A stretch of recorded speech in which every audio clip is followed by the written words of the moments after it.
Alright mate, welcome to Toby's Tea Time. This week we're going to be talking about 4 reasons why your guitar recordings suck.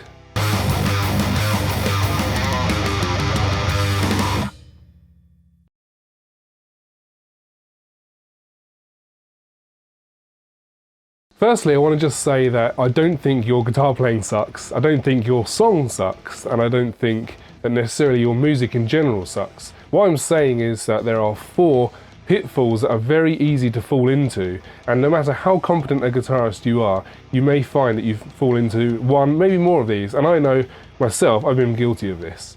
So let's go through what they are and how we can fix them, and more importantly, how we can fix them for free. So number 1, your tuning sucks. Now, tuning is super important for getting a clean, tight sound, and when you're recording, everything is under the microscope. Every single flaw is easily audible and will annoy you every time you listen back to it. Thankfully, tuning is an easy fix. Firstly, you need to make sure that your intonation is correct. And there's lots of tutorials online about how to get your intonation correct. It's worth noting that if you are tuning very low and you're using a guitar that's not designed for tuning low, you may have some intonation issues, and you might not be able to overcome them perfectly. I had this issue when I was tuning to drop A on a Gibson scale guitar. If you're in the same boat, you may find that what you have to do is basically tune for each riff depending on whereabouts on the fretboard you're playing. So if you're playing open notes, you want to tune into the open string. If you're playing a lot on the 3rd fret, you'll have to tune the 3rd fret to make sure that's in tune, etc, etc, which is a compromise. I mean, ideally you want a guitar that is designed specifically for what you're doing. But if not, and you're trying to do things on the cheap or free, then you may have to compromise. But most importantly, you need to make sure that you are in tune and that every single note you're playing is also in tune. And one of the best ways to do that is to make sure that you tune up your guitar every time you hit record. So what you need to do is, if you finish your recording, tune up, do the next recording, tune up, do the next recording, tune up, do the next recording. And it's really time consuming and boring, but it will make a big difference to your sound in the end. Number 2, your timing sucks. When you're double tracking guitars or even quad tracking guitars, it's really important to make sure you're perfectly in time. The main cause I see for people struggling with getting their timing is lack of practice, or perhaps incorrect practice. Now, what do I mean by that? If you're practicing without a backing track or a metronome, this is incorrect practice. You'll have no idea whether you're playing at the right tempo, whether you're keeping time, and with no guide, it's very easy to drift up and down in speed without even noticing. Also, a backing track is really good for helping you to remember the arrangement of the song. So, how many times you play the verse riff? When do you go into the chorus riff? Is there a tempo change? Is there a key change? All these kind of things you're going to remember and be reminded when you're practicing to a backing track. It's particularly useful for practicing for band rehearsal or live playing.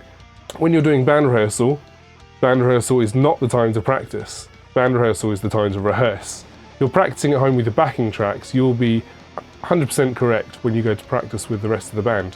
So in short, you need to practice, practice, practice. You don't need to practice until you get it right, but until you can't get it wrong. Number 3, your tone sucks. Now, we've all been there. You're practicing at home, you whack up the bass, you whack up the treble, you scoop out the mids, and stick the gain on full. I mean, what's the point of the gain dial when you're going to put it on 10 all the time anyway?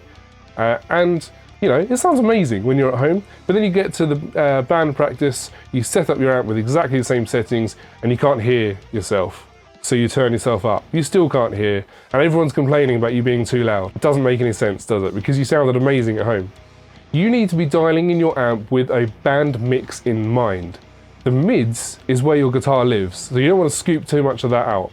And the bass is where the bass lives. The treble is where the cymbals live, etc, etc. So you need to make sure, as I said, that your amp is dialed in such a way that it's going to fit in a band environment. When it comes to recording, it's easy to think that you can just record it and fix it later in the mix, but it's so much easier if you've got a decent sound going into the recording to begin with.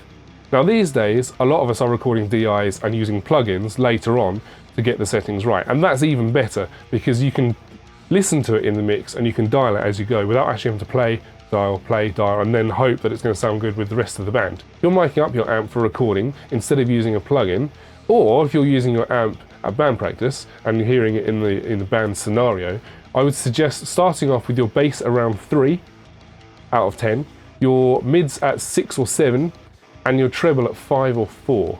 And of course this depends on the specific album you have, but that's a really good place to start, then you can always tweak it from there. Lastly, when you're recording, you want to drop your gain to about 2/3 of what you use live, or even maybe half of what you use live. You need less gain than you think, and the added benefit that you will gain is a lot more clarity.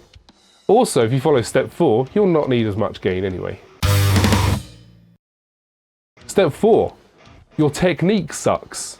Now, time after time I see this one. So many people are simply not picking the strings hard enough. Let me show you what I mean.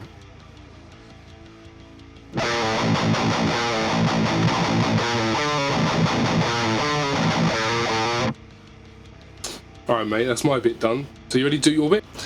Yep, here we go.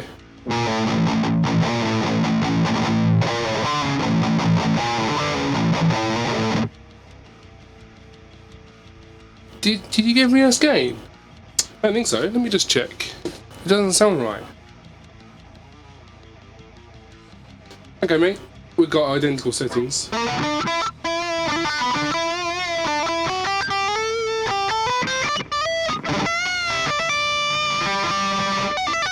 Mate, who, me? Yes, you. We definitely got identical settings now, alright?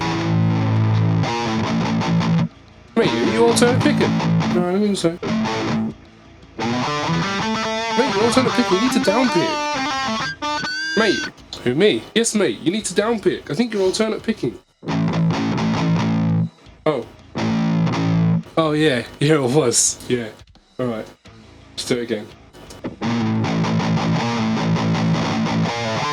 Mate, you on the neck picker?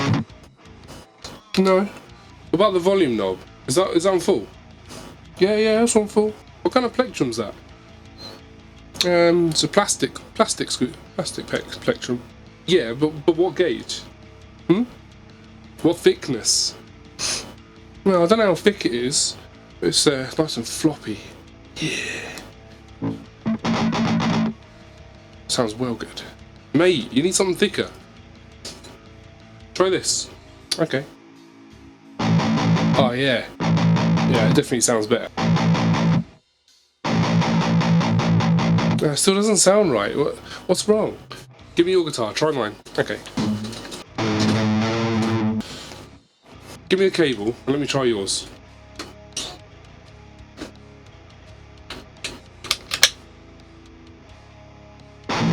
Whoa, mate, what are you doing? I'm trying to figure out what's going on, so I'm using your guitar. See what the problem is. See whether it's the guitar that's the problem. You're gonna snap the strings, man. I just got them. What?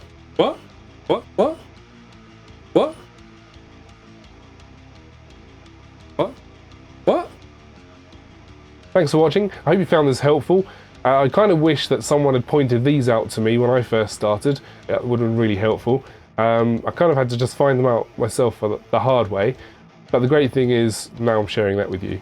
So let me know what you think. Is there any of these that you found particularly helpful? Any of these that you need to work on now when it comes to your recording?